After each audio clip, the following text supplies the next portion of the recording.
Hello friends, welcome back to our channel. If your Wyze camera isn't connecting, it can be really frustrating, especially when you rely on it for security or monitoring.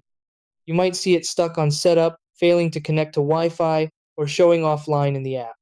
This usually happens due to network issues, incorrect setup steps, or temporary glitches with the device or app.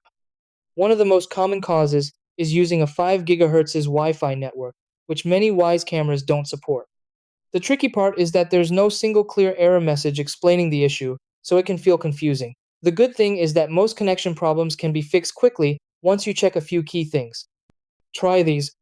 Step 1. Make sure your Wi-Fi is 2.4 GHz. Step 2. Turn on Bluetooth and location on your phone during setup.